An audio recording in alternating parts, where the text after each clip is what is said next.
To get us into our conversation that we're going to have and an opportunity to do some reacting to a video momentarily that's focusing on assessment and accountability. We've been talking about these two concepts. We're going to continue to have a deeper dialogue with folks who hold some significant, important expertise that can help give us more context. I'm going to do some introductions. So to my furthest left, we have Ray Hart, not Dr. Ray Hart. He's an executive director of the Council of Great City Schools. Thank you so much for being here, Ray. To his immediate right, we have Dr. Ashley L. White, who is a fellow in Equity, Access, and Opportunity Center for Prosperity at the Center for Prosperity Strategy at the NAACP. So thank you so much for being here. We appreciate you being here. Thank you. And finally, we have Dr. Felton Moss, who's a senior professional lecturer at American University. I know there's other things that are parts of your titles. I've read your bios. They're incredible. Thank you for being here. So as an audience, what you should know is that we're going to do some quick introductions, and we're going to pivot immediately into a short video. And this is what's going to happen for the next two panels. We're going to get a chance to watch the video, which is going to be illuminating, bringing some student voices, some constituent voices into the space, and then we're going to give us an opportunity to react to those in real time. So they don't know exactly what the questions are going to be, but they're going to get a chance to answer them nevertheless. So I'm going to turn it to our production team to get us moving into that first video, and then we'll come back and we'll have a chance to talk.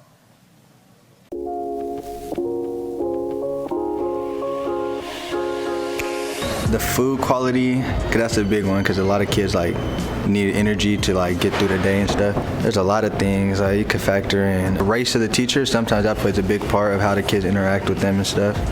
Just the whole entire faculty and staff, specifically on that, how committed they are to making sure the students do well on their tests. Everyone, no matter how smart they are, everyone should be good. By the way they treat their students and their faculty, and the way they handle the problems, the issues, because not every school is perfect. Every school has its problems and issues.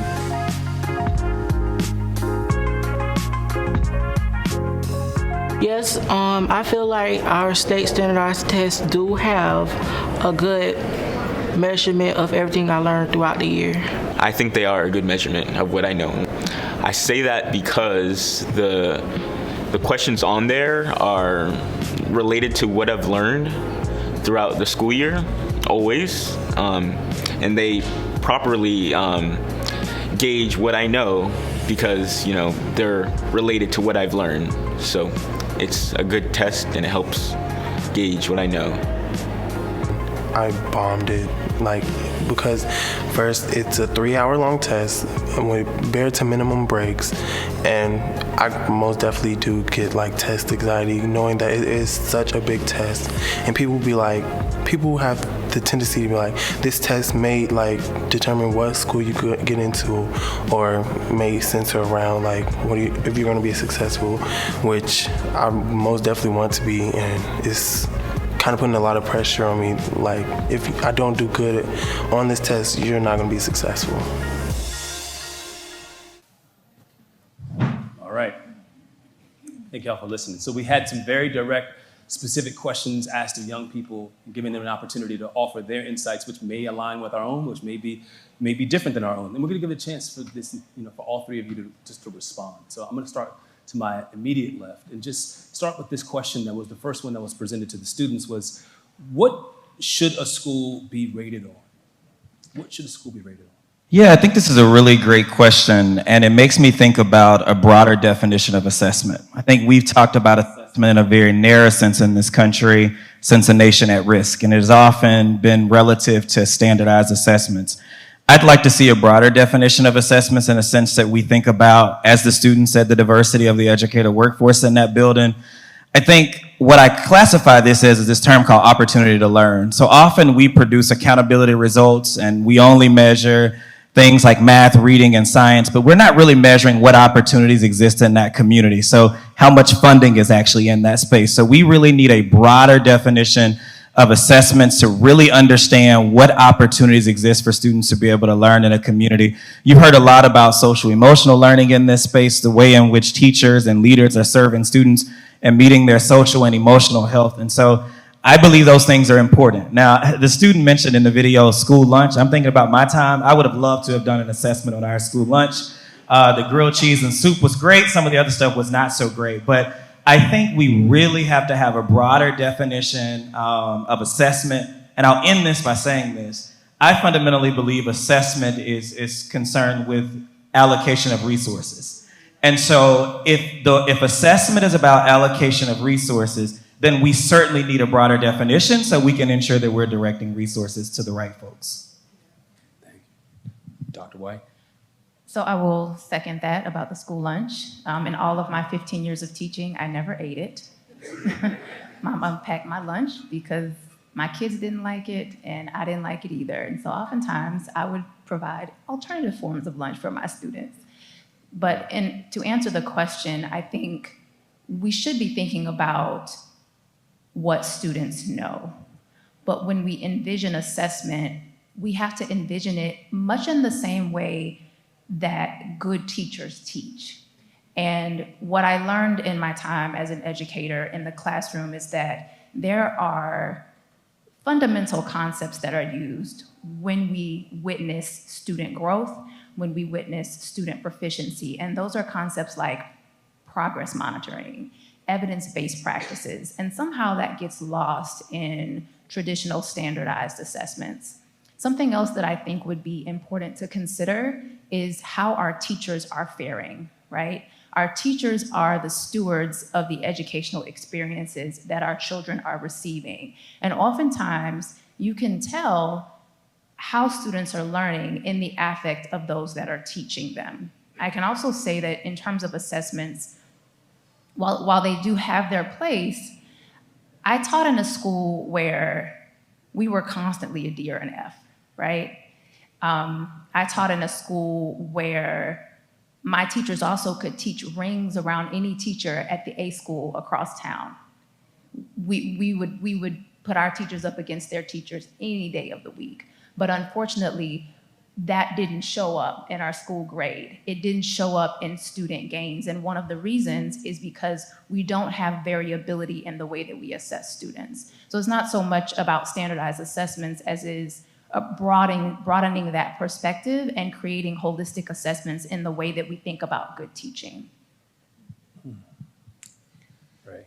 I think that to answer your question, particularly about accountability and how we should judge schools, et cetera, I think our accountability system, as we've developed it, has really taken us down a path of really solving the wrong problem. Because one of the things that we've done is we've said schools are good or bad, schools are successes or failures. But when you actually look at the data, one of the things that we analyze quite a bit is the data from the National Assessment of Educational Progress. And 27 of our urban districts, I represent 77 of the nation's largest urban school districts, 27 of them volunteer for the TUTA program, which is a trial urban district program. But when you look at the performance of the students across school type, doesn't matter, charter schools, public school systems, if you look at students who are in poverty, they perform the same no matter what school they attend. Private schools are the exact same. There's actually research studies that show that students who randomly received vouchers to go to private schools, and when you compare those students to students who remained in their public school system, the private schools actually had a negative effect on their math and reading achievement.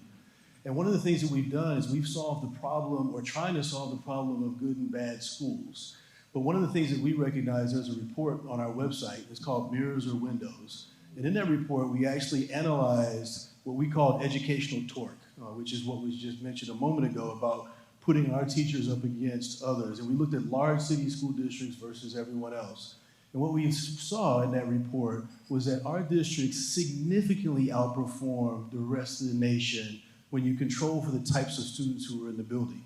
The other thing that we noticed is that when we actually look at, and this is in research that we've done, but when you actually look at the performance of students in poverty, so if you look at African-American students in poverty in large urban school districts compared to African-American students in poverty in suburban schools, private schools, we significantly outperform them in their achievement. Now, to be sure, we have a lot of work to be done in our school districts to make sure our schools have an equitable education.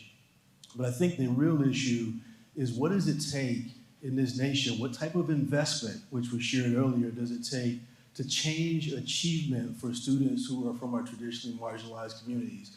We've known for years that IDEA is underfunded for students with special education, but we haven't funded it. And the funding that we've just gotten with the American Rescue Plan funds, that's the funding that education should have been receiving all along. You know, we've acted like it's a great windfall of money, but we should have been making those investments in education all along. It shouldn't be a short-term, one-time deal. And we're already proving in our districts, and I apologize for being long-winded in my answer, but we're already proving in our districts, in Dallas, in other places, in Dallas ISD, for example, African-American students are now already outperforming where they were pre-pandemic. In Birmingham Public Schools, this year, students scored 9 percentage points in third grade math, 5 percentage points better in math than they did a year ago at this time. So what it shows is that investments in our students and investments in our kids makes a difference in their educational outcomes. I'll talk more about our communities overall in a moment, but those investments make a difference, and those are some of the things that we really need to look at, is how are we investing in kids, and what does it take to really move the needle on student achievement for our traditionally marginalized communities. I mean, just as a quick reaction, and I'm sure a number of you all saw the headline last week around,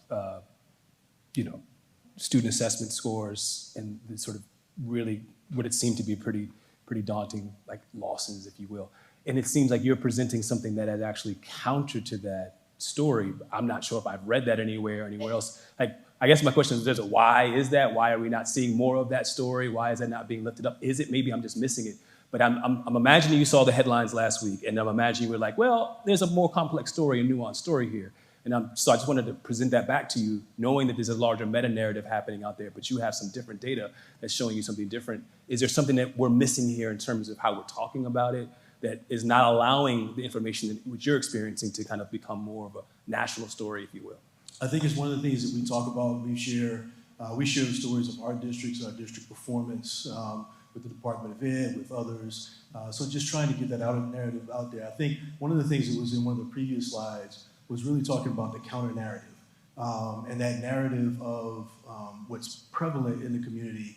But when you really dig deep and you really look underneath things, what you see is that our teachers, and I speak for our large urban school districts, but our teachers and our administrators are changing lives every day. There was a discussion a little earlier about really looking at kindergarten.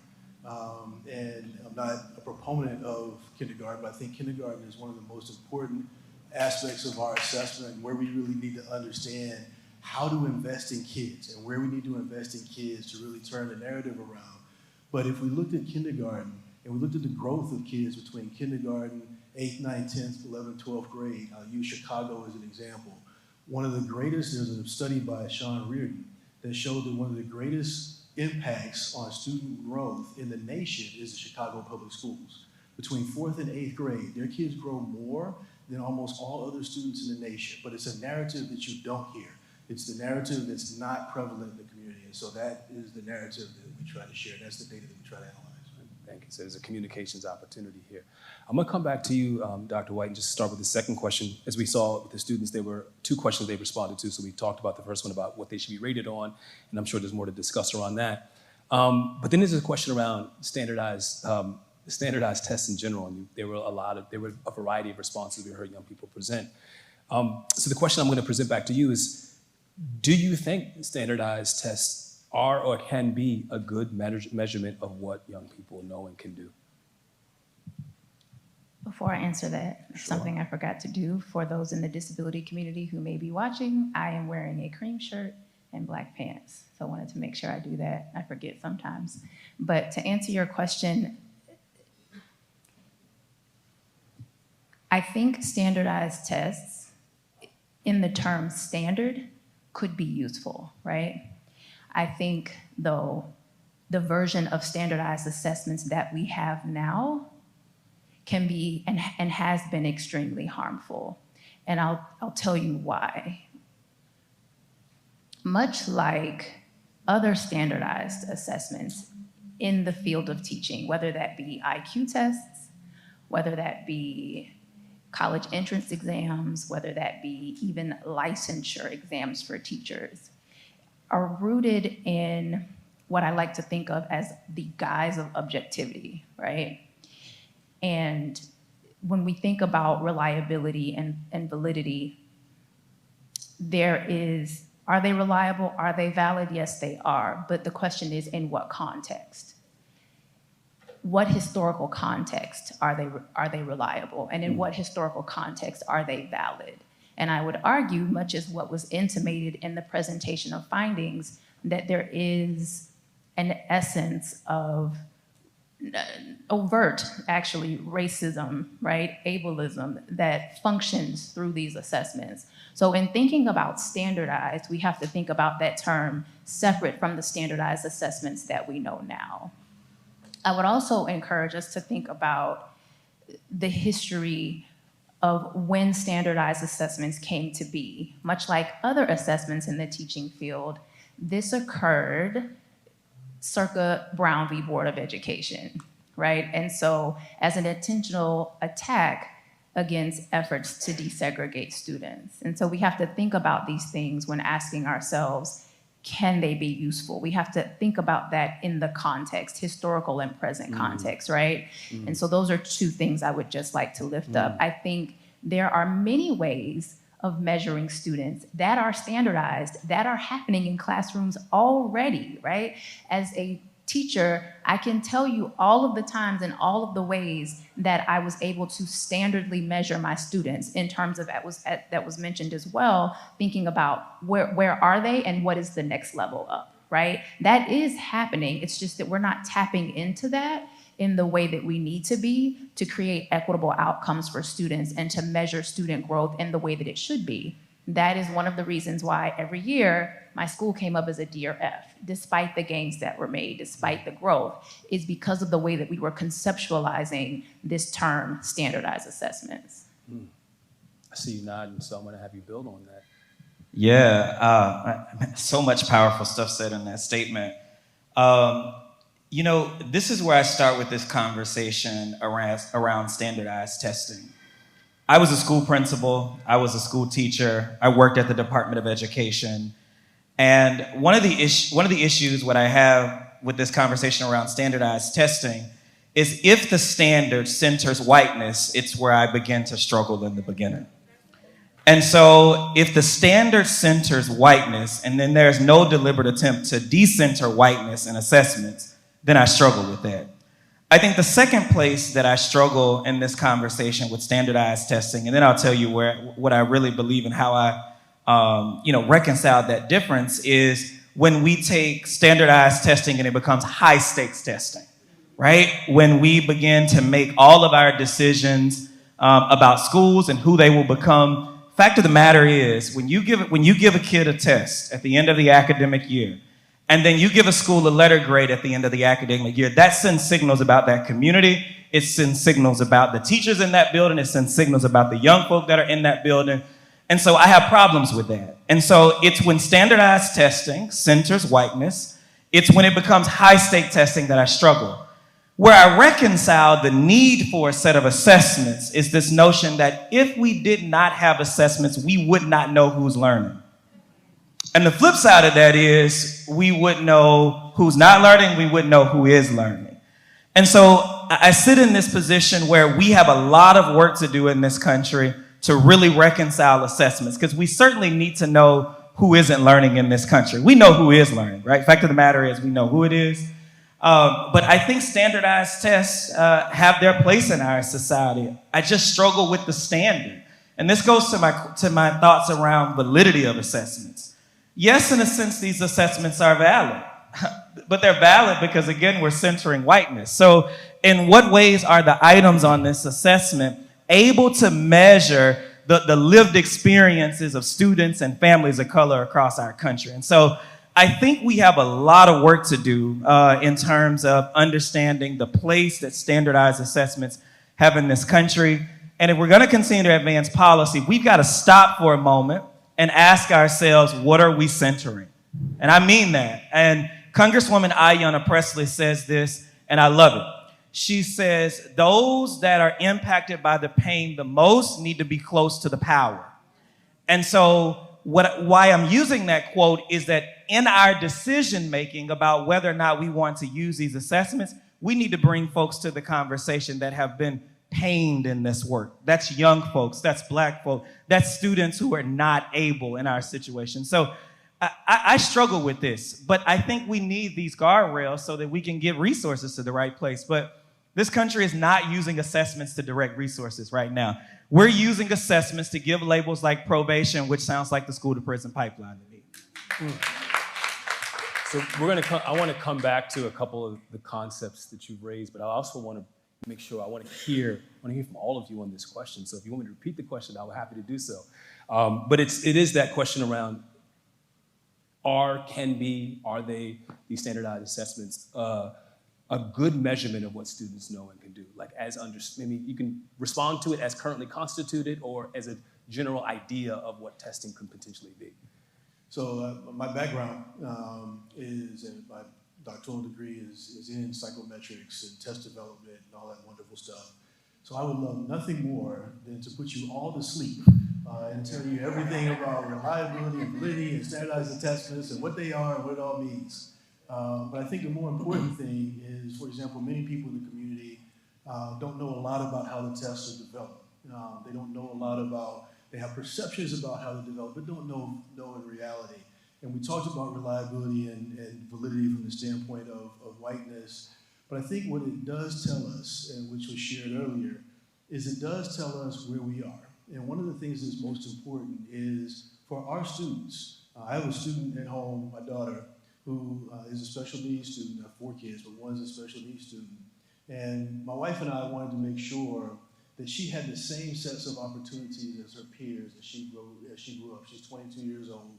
And as she went through school, she got to high school, they told us she should only take vocational classes. She's not going to ever get an academic diploma. And we made sure that 1, she could perform well on her standardized assessments. 2, that we made sure that they gave her, she actually graduated not with 1 diploma, but with 2, a vocational diploma and an academic diploma, and went on to college. But for all parents who have kids in school, they want to make sure and they want to know that their child can compete with every other child who's graduating across the country. As a parent, that's what I wanted for my daughter. And that's what we want to make sure all of our students know, as you mentioned earlier. It's about what students know and are able to demonstrate that they can do. So from that perspective, I think standardized assessments are important, but I don't think standardized assessments are the issue.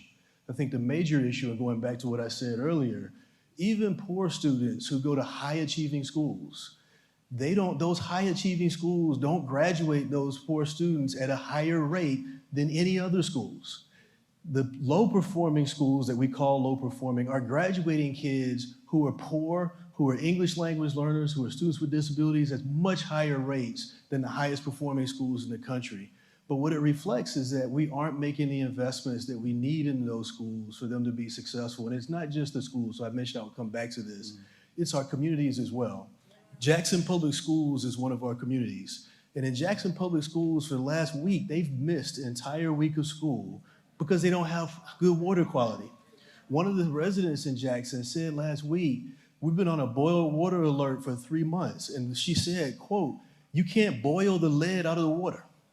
But what we know is the lead in the water makes a difference in terms of our student learning and our student achievement. So when we disinvest or divest from making investments, not just in education, but in our broader community, all of that plays a role in what our students are able to demonstrate that they know and are able to do. So that is the issue we need to fix. And I'll make one additional point and then I'll shut up. And that is last week, 2 weeks ago, in August, there was a report that came out in Wisconsin. In Wisconsin, if you're not familiar with the state legislature in Wisconsin, but the state legislature in Wisconsin over the last decade has siphoned $3.9 billion out of education. Wisconsin, based on the revenue that just came in since January plus previous years, now has a $7 billion unexpected surplus, none of which are they reinvesting in schools. So a total of $10 billion in one state that's not being invested in schools and kids that would make us, it makes the difference between what we can and what we can't do with kids. So we've shown with ARP and other things. So again, I don't know that, yes, do assessments, standardized assessments, that's my background, yes, they do measure what we want to know, but it's not the assessments, it's not how we use them, it's whether or not we're making the investments to ensure that all of our kids can compete. Thank you. So I wanted to come back, this idea of centering whiteness has come up a couple times, both in the data that's been presented and I think even in this panel as far. And what I wanted to do is unpack that a little bit with you. I think it's important that we unpack certain terminology, language, and whatever else have you, whether it's accountability. It's been raised to me already today. What do we mean by that?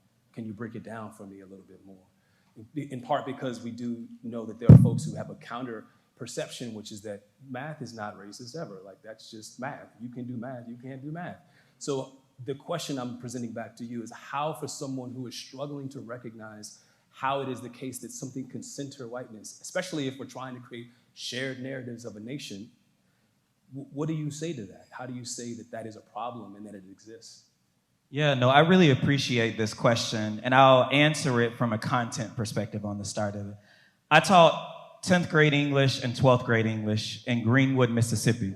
I have a house in Jackson, so I appreciate you saying that before I moved to DC. But I was a Teach for America teacher in Greenwood, Mississippi. Money, Mississippi was 1.5 miles down the road. I was teaching English 2, which was a state-tested course. Every passage that came out on that state exam, this state exam literally was the gatekeeper for whether or not my students would graduate high school or not. Mind you, the federal guidance does not say that states have to use state testing to determine if a student graduates or not. But I was sitting in my class and I was giving a lecture about Emmett Till.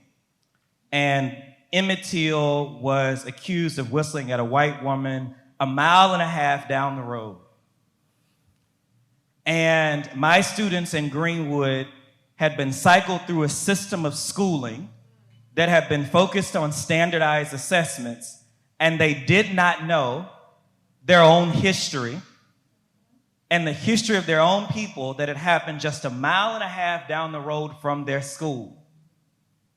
But they were well aware of the history of others, but not their own history. And so the question that I consistently ask about standardized assessments is, where will my students see themselves in these assessments? And I think the failure to allow Black and brown students to see themselves in assessments is the centering of whiteness. It is the application of white idea and white concepts at the expense of Black and brown children not having an experience with their own narratives, their own lives, their own lived experiences. And we have consistently done that. We have consistently rejected our stories. And when I say our, that's Black folk, that's brown folks, that's people that have been racially minoritized in this country. And that's what I mean by centering whiteness in assessments. And I just can't say it enough, is that it bothered me at my core that they have been in schools that were labeled at some point A and B schools, but did not receive an A or B education that affirmed their racial identity, their cultural identity. And so how do we get assessments to a place where it does that? And that's what I mean by the centering of whiteness. I think the second part of what I mean by centering of whiteness is the usability of that, right? As we continue to become a more globalized society, centralization and marginalization happens in this country, where we want to prepare people to do a specific thing so that America can compete and be a world power and be a light on a hill. And so long as we do that, that is centering whiteness, and it does not give way or give space for people to be who they want to become. And so that's what I mean by centering whiteness. Looking at both of you, I want to be able to contribute to this conversation. Anything that this is thank you. So the first thing I would say is that when you center whiteness, there are other areas that are also centered in that context, right? And I think we have to also remember that the English language is centered when we center whiteness. able-bodiedness as we normally know it is also centered, right? Able-mindedness is also centered, right? Christianity is also centered. Antiquated gender norms are also centered. So when we talk about centering whiteness, we are talking about a whole host of areas, and all of that fits into that larger context. I think also, I can't help but to reflect on teaching to the test. I remember I was teaching in Florida, Hillsborough County, is 7th, 8th largest school district in the nation. And I was reviewing at the time it was not the FSA, it was the FCAT. And we're going over the questions, right? Because we've been mandated to spend half of our school day reviewing the previous year's test, right? And one of the questions was about a kayak. And one of my students said, "Miss White, what's a kayak?" And I thought, I don't actually know. And I'm the teacher, right? So we had to look that up together. Here I am with a bachelor's degree. I've been teaching for a good 5 or 6 years, and I couldn't draw in my mind what a kayak was because it was not an experience that I had had. And I think that kind of adds to this conversation around centering whiteness. The other thing I will say is in answer to your previous question, do standardized tests tell us what students know? Those tests tell us what some students know. And they don't even tell us all of what they know. Yes. Which is why we need to expand the way that we think about assessing our students, and it should be a continuous, ongoing thing throughout the year. The progress monitoring that teachers are required to do should count in more ways than it does. I think also I can't help but to reflect on the provision in ESSA, the innovative assessment provision. There are currently, I think 7 states are allowed to do this. Last I checked, there were 5 that were doing it. And so I would be curious to learn what the outcomes will be at the end of that pilot project with the levity to create alternative forms of assessments in their states to find out what the outcomes for that will be. So I think, assessments, standardized assessments in particular, but all assessments, I think, can benefit from growth, from improvement, from continuous improvement, so that we really truly capture what all kids know and can do. But I think at the same time, there's another side to that as well, and it has to do with what we do as individuals. And you mentioned math. I'm biased toward math because of my background. But I went to an all-black African-American high school on the south side of Atlanta. And one of the things that our teachers insisted upon was that even though we were African-American kids in a community outside of Atlanta, they insisted on the fact that we could learn to do math, that we could learn to read. They had a set of expectations for us that we could do more than what we thought we were incapable of. I wouldn't be sitting here if it weren't for those teachers' investments in me and what they poured into me because they believed in me. And one of the things that we do to children quite often is we look at children, I've seen it as I've gone around the country, we look at children and we predetermine what they are capable of doing and what they are capable of learning. And we say to kids, you're not capable of learning math. You're not capable of being able to read a passage in a standardized test. And when we tell them that, they start to internalize that. When they internalize that, then they don't perform. But one of the things that we need to do is set high expectations for all the kids that we teach and all the kids that walk through our doors. And when they walk through the doors, don't marginalize them and say, oh, you can't learn, so I'm going to relegate you to a different program. One of the things about the council, our student population is 44% Latino, is 26% African American, and almost 80% of our students are free and reduced price lunch. It's over 70%. In that population, one of the things that we do as we travel around the country is making sure that all of our schools understand and are teaching kids at grade level, teaching them the curriculum that they're supposed to see at the grade level, and then challenging them beyond that. So in the after-school programs and the things they participated in, they get more than what they would have seen. But that's one of the things that we need to make sure we do for children is make sure we recognize that every child can learn math, reading, 2 languages, 3 languages. No matter what we put in front of them, they are able to grasp it. But if we don't have high expectations for them, then the standardized tests are irrelevant because we aren't going to make sure that they're prepared when they step out of our school systems and into the world. I have one last question before we turn it into the audience, which is that it's an observation that I'm making, and I think a lot of us in this room are making, that there are a number of governors in our country who are redesigning education policy in their states, to put it in a sort of gentle manner. I live in Washington, D.C., and Virginia is nearby, and in more recent months, it was an executive order, I think, that has really kind of taken a lot of people aback because it's presenting a notion that the way to deal with quote unquote cheap teacher shortages is by sort of lowering the threshold for entry. It is the case that I think I've most recently learned, even in our roundtables, as a matter of fact, that Arizona is removing a requirement for a four-year degree to even enter the classroom as a teacher. So this is also Florida's and other places is happening. And there may be a number of reasons this is taking place. So putting that aside for a moment, I want to use that as a preface to the question that I want to ask you. And I'm going to start here, and then we'll go there, and we'll kind of end with you. How about that? So if you were to redesign how we hold schools and districts accountable for student learning and development, what changes would you expect to see? Yeah, I think this is a really hard question, but I think that we have a unique opportunity at some point in this country to really think about the way in which we hold schools accountable. And I want to deal with the word accountable and really holding schools accountable. I don't think we have flexibilities in ESSA, right, that allows states to go out and retool their education system to be able to get results. And this really goes back to my first point around opportunities to learn. I'd like to literally see us have a system by which we hold policymakers accountable so that schools can be accountable. And that sounds very convoluted, but let me tell you what I mean. Like, we are literally asking teachers. I was a school principal in a school turnaround school, and we are literally asking teachers and principals to do really, really hard things with systems that do not allow them to do that.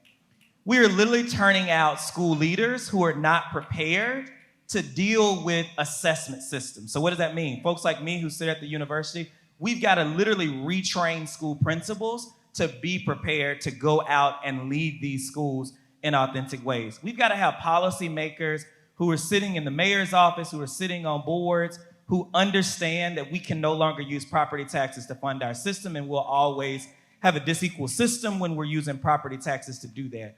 So I know your question was around accountability system for schools, but I think we really need to turn our attention to a holistic approach to accountability so that school leaders and teachers and principals and district office folks can really do the hard work. I think when you look at countries, since we love to compare ourselves to other countries, when you look at countries who do this well and who serve their school districts well, they make significant investments, as you spoke of earlier. But there's a sense of accountability for schools doing well. And I asked this question in my class last night. Why is economic strength a pillar in affluent communities and not in communities that's not affluent? And if it was a pillar in communities if economic strength is a pillar in communities that are not affluent, then there would be a rush from leadership, from mayors, from governors, and all of those folks to improve the economic standing in that particular community. And so when you talk about accountability, I actually think we need to turn our sights and attention to our elected leaders who create the conditions for us to have really good schools that we can then hold accountable for ensuring that students learn. I hate to flip your question in that way, but I think that's where we need to turn our sights and attention. That actually came up a lot in our roundtable discussion, so it's great to hear it echo back here in this space as well. Let me bring it down to you, Ray. So I'll just share two, and I shared them earlier, but I think the first of which is I talked earlier about schools that get A's and schools that get F's, as you shared earlier. The schools that get A's are schools that have very few students with disabilities or very few English language learners, but they should be judged on how they educate their students with disabilities and their English language learners and not hide from the fact that they can't educate those kids. And so I think from an accountability perspective, create accountability systems about those who have traditionally, or how schools do with their traditionally marginalized students. and then make a judgment about what happens to students in those schools. So if you can't educate a student with special needs, you can't get an A. If you can't educate an English language learner or a student in poverty, you can't get an A. And if you can take that student in poverty from where they are to a much higher level, to degrees, high school diplomas, college, careers, etc., you deserve an A, because you have made an investment in that child, you have poured into them, and you've given them far more than what they had walking through the door. And I don't want you to confuse what I'm saying, in that, yes, their families and their parents and their communities have also made an investment in their lives, but it takes that entire community helping to lift that child. So it's not just the school. So take a look at the communities and judge the communities for what they were able to accomplish as well. So that's one. Second is looking at kindergarten, which I talked about earlier, and really, again, taking a look at where we move children as they move through the educational system. Our school districts, particularly our large urban districts, again, are graduating and making sure students are successful in ways that we never see, we never observe. And so for us, it's those two things. It's looking at that accountability system that really says, how well are we doing with the students that we serve? I would argue that,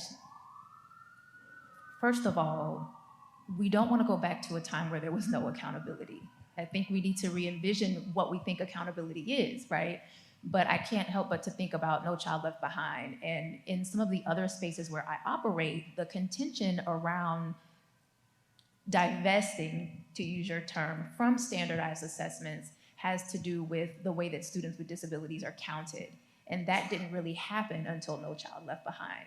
And so much in the same way that we situate accountability in that regard, I would argue that we should situate it in the larger context of school climate and the way that we are considering what else is happening in the school. Assessment is just one facet of what happens in our school buildings. So when we situate it in that broader context of what we want students to be, what we want them to know as individuals, as citizens, as people, and use that to help guide the way that we assess and the way that we think about education in general, I think we could really stand to make some gains. Thank you all. We got some Q&A time.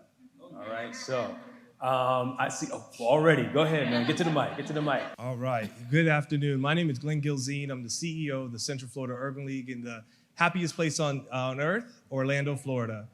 But my question is a very unique one because I'm a former school board member from Pinellas County, St. Petersburg, Florida. And also for our Rattlers in the house, I'm a university trustee, former university trustee.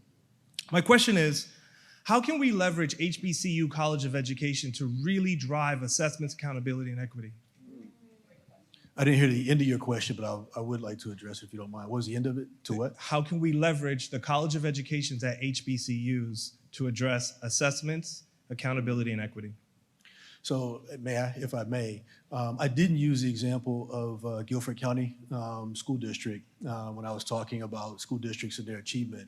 But one of the things that Guilford County did this past year with their ARP funds, their American Rescue Plan funds, is actually go to North Carolina A&T State University. And they went to North Carolina A&T and said, I want the math and the science and the engineering students. And I'm going to hire you all to come and tutor our students. I'm going to hire you all to come and work with our students. And oh, by the way, I'm also going to try to recruit you to be teachers in our system.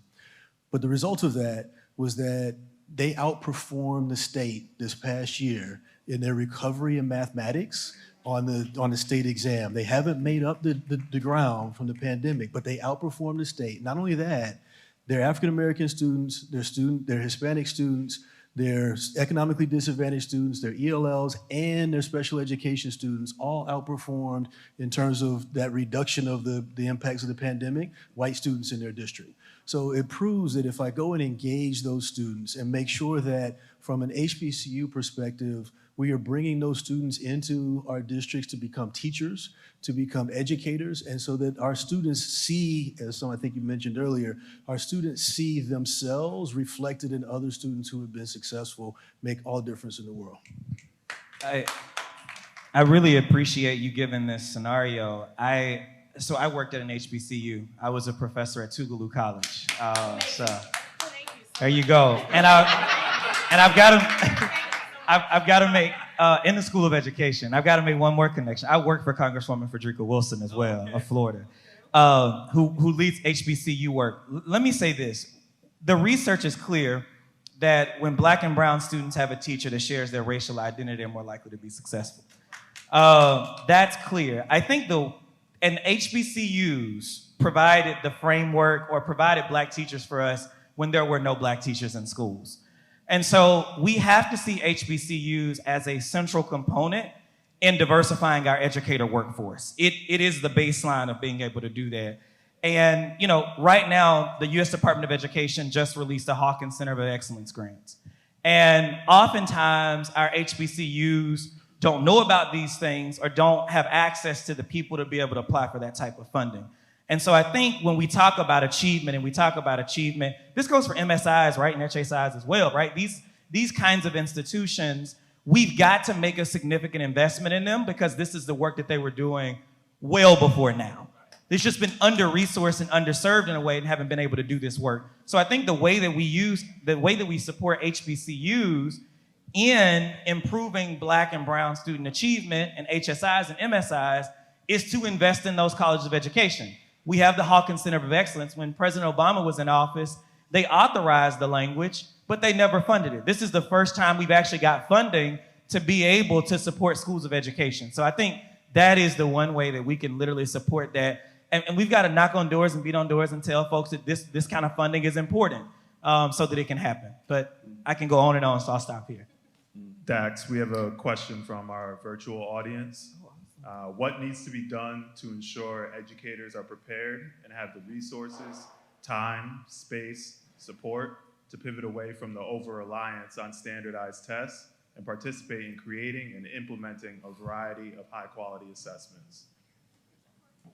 You read it one more time? Long one. So what needs to be done to make sure that educators are prepared and have the resources, time and space to pivot away from over-reliance on standardized tests and to participate in creating and implementing high-quality assessments? So I'll take that one. I think to Dr. Moss's point, that in large part is a policy-making issue, right? And unfortunately, we don't live in a time where teachers have the agency that they should. And so we have to look to policymakers to help make that adjustment. In terms of producing well-prepared educators, again, to your point, HBCUs prepare more Black educators than any other institution. We have to tap into that. And we also have to re-envision the way that we prepare teachers in our traditional teacher preparation programs to include the very components that we know are essential to create positive learning environments for our students. Things that have been discussed today, such as culturally responsive, and might I add, responsible teaching practices, and that we carry that through when they become teachers into their professional development. The other thing is that we have to figure out a way to re-stamp the teaching profession, rethink the way that we as a society, as an American society, view the profession. And I think that is, until we do that, we're not going to draw in the kind of educators that we want, certainly not in numbers and definitely not in quality. Moving forward. So Sharif El-Mekki and I were just saying you answered the question that he and I were trying to joggle for to figure out who would ask it. So I'm going to say a lot, but I am going to ask a question. I'm a fourth generation Tuvaluan. Thank you for your time and service at my institution. My mother and I studied English 25 years apart and had the same professor. My grandmother was a 30-year teacher in the state of Ohio. So this is very near and dear to me in various ways. So where'd he go? The guy that was here that asked the question about HBCUs. Again, a lot, but there's a question. I spent nearly 7 years at UNCF building out their K-12 advocacy work. I then moved on to the KIPP Foundation to think about their community engagement work. And now I serve as the CEO of the National Charter Collaborative. I know charter is a four-letter word for far too many people. However, my organization supports Black, brown, and Indigenous single-site charter school leaders and founders. So my question, in thinking about all that you have said today, which I could stamp and double stamp all of the things that you all have said, I also served as a member of the DC Public Charter School Board, and as an authorizer, recognized that the accountability measures that we have for charter schools in the District of Columbia are not the same as the accountability measures for our traditional public schools. So we have a set of public dollars that are going to schools that are often attacked, although they are doing the very things you said, doing more with less, et cetera. We have this other system that, of course, our mayor, 2 mayors ago, was able to create an accountability measure by having mayoral control. People are trying to dismantle that. And then I hear you talk about what's happening in the state of, what state was that reallocated money and now has a surplus? Wisconsin. We know that, yes, we have to do teacher prep differently. Sharif's work is that. How do we make sure that people of color know that they have to hold their elected officials accountable in a way that will ensure that if we set up the accountability measures, we have teacher pipelines, that we have all the things that we had prior to, not Roe, clearly I'm thinking about being a woman right now as well, Brown versus Board, right? That if we are not thinking about how to hold those people accountable, they're gonna continue to make decisions that throw us off. We look at school boards, people running for office so that they can aspire to another office. You have people that are sitting in seats every day making critical decisions in terms of funding and budgets, but have no connection to the people who look like those of us that are in this room. So what is that, what would you all say in the roles that you serve now? How would you encourage people of color to not only think about the assessment, accountability, and equity that we hold together in the education space, but that outer layer that manages how that money comes to them? What do we need to do on that side? And that's loaded, I'm sorry. So you mentioned at the onset that you had to acknowledge our privilege in this room to be able to be here. And I think we have to bring those that are not into our spaces. So for example, I started a small group in Madison Metropolitan School District in Madison, Wisconsin, of teachers, some of whom are of color, some of whom are not, right?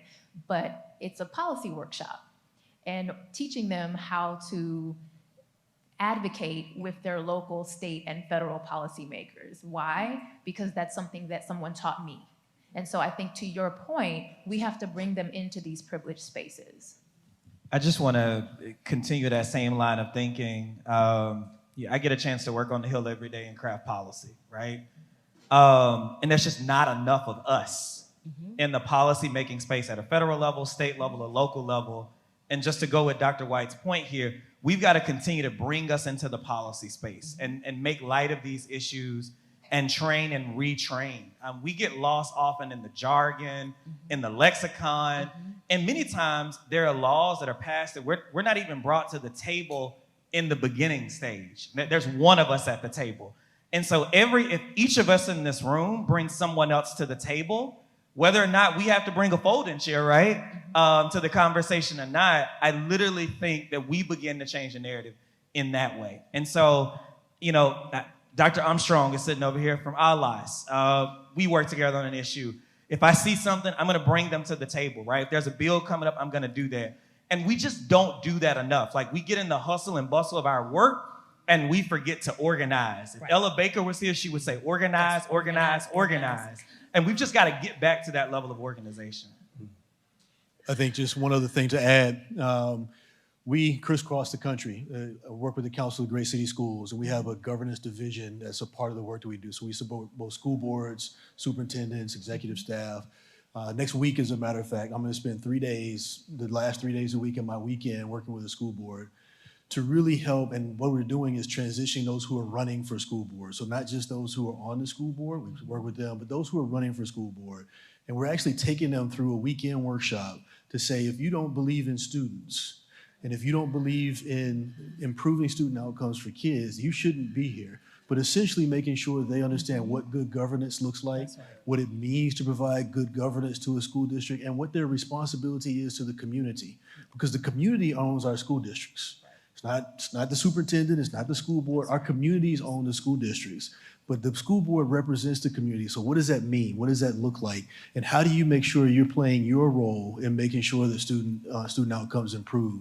So we're crisscrossing the country to send that message, to share that, but it's making sure, as you shared earlier, if I'm running for school board, I'm running for school board because I really care about kids, not because you want to run for school not where I'm gonna go next. Thank you so much. And I also just want to, as you do that work, NACSA, the National Association of Charter School Authorizers, has their With Communities work. So centering communities and thinking about how authorizers can think about that differently. I would say take a look at that just to overlap how we're thinking about shifting that side of the work and how that could be helpful in the traditional public side. Will do. Thank you. We have one last question. Is it the one or two? There's two last questions. Thank you. Sharif El-Mekki at the Center for Black Educator Development. Like everything y'all said, resonated deeply, particularly with HBCUs, the work that you said about youth. We have paid teacher apprentices, high school and college, and the opposite of summer slide, what they see, using the Freedom School model, these teacher apprentices are getting gains. One of the things I'm curious about is, and I'm glad you brought up the university educator prep programming. Like, how do we apply pressure? We're talking a lot of accountability, and again, this holistic approach and policymakers and K-12.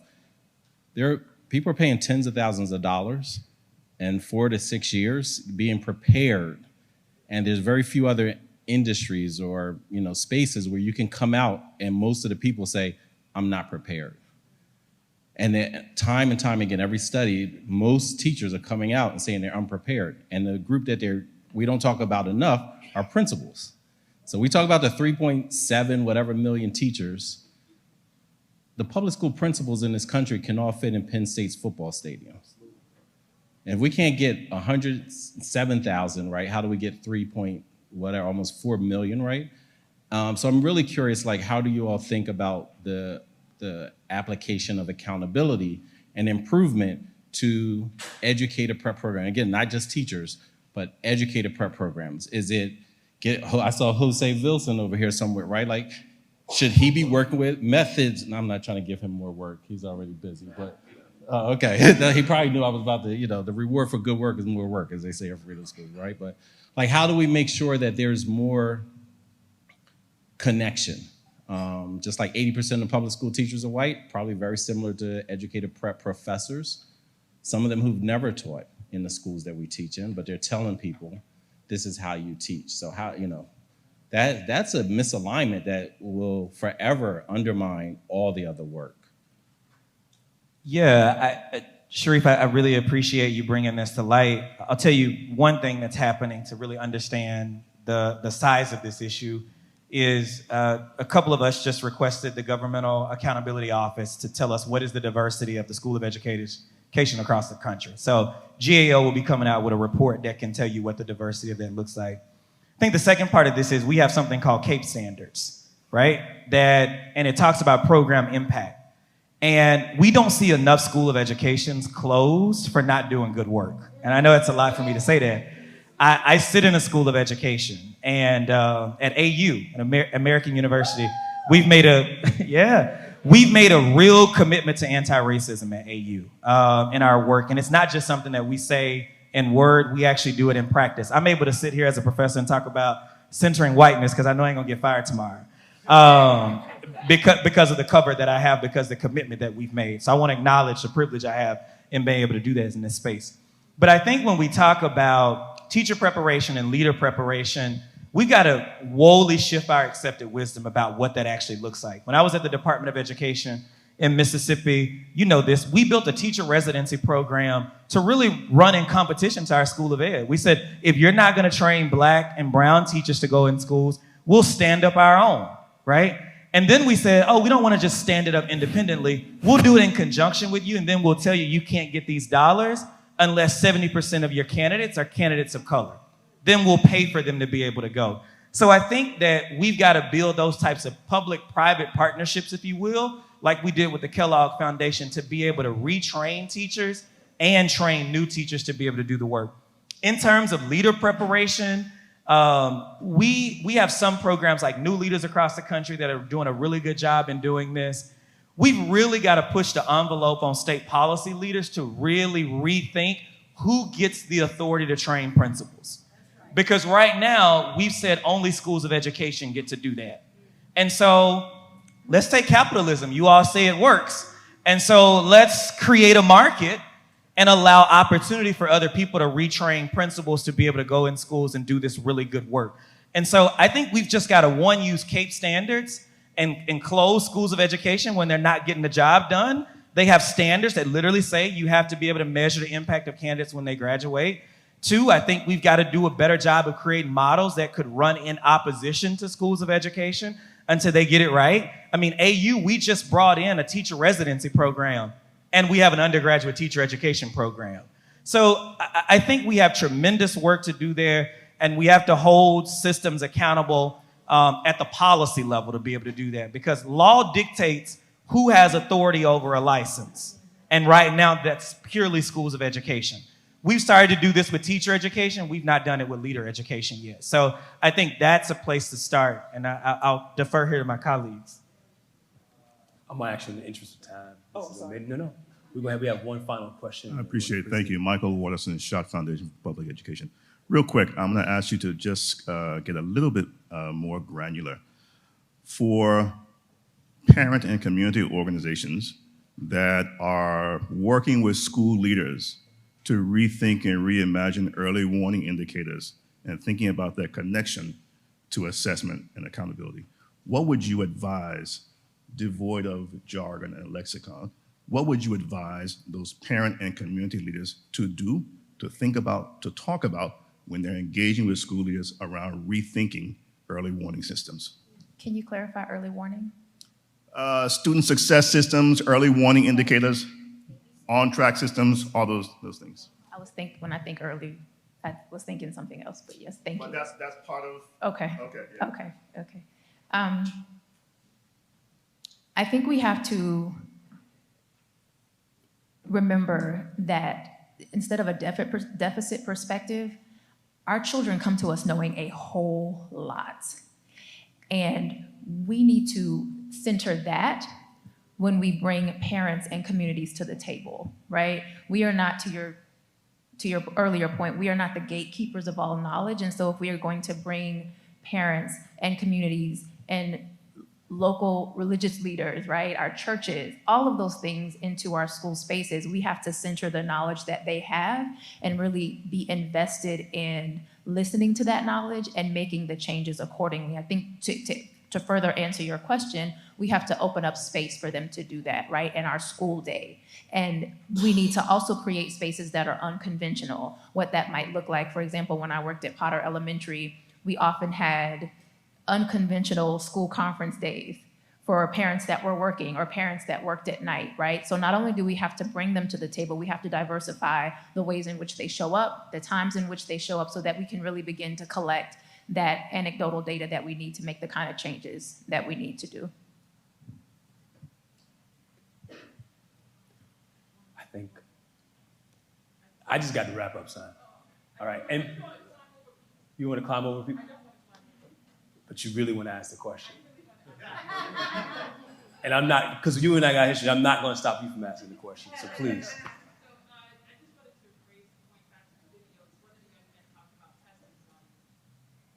Test anxiety. Yes.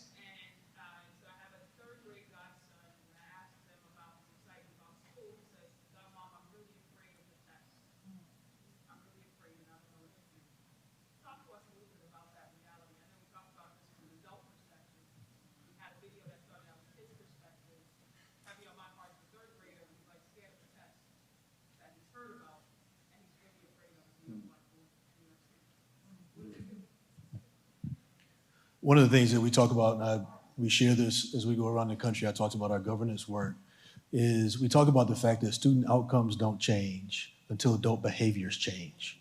And that's one of the things we share across the country. It's not about the students, it's about the adults who are in that student's life, and it's not just your godson. But what message has your godson been receiving over and over and over and over and over and over for him to get to the third grade and say, I'm afraid of answering questions on a test? And so it's the adults that have been programmed, not your family, I'm not saying that, I'm talking about teachers, I'm talking about principals, I'm talking about everyone. What we need to really think about is what we do to children when we say, again, I use the word I can't do math, or I can't read. We program in them over and over and over again that you can't do. And then I get to a test, and the only thing that's in my mind is that I can't do. And so I think from an adult standpoint, it's the adult behaviors and the little subliminal things that we do to children over and over and over years that really impacts what they do. And it's not until I have a teacher that changes that mindset for me, that helps me have a mindset of, no, I can do. And I embrace this test because I know I can be successful on it. I'm not worried about it.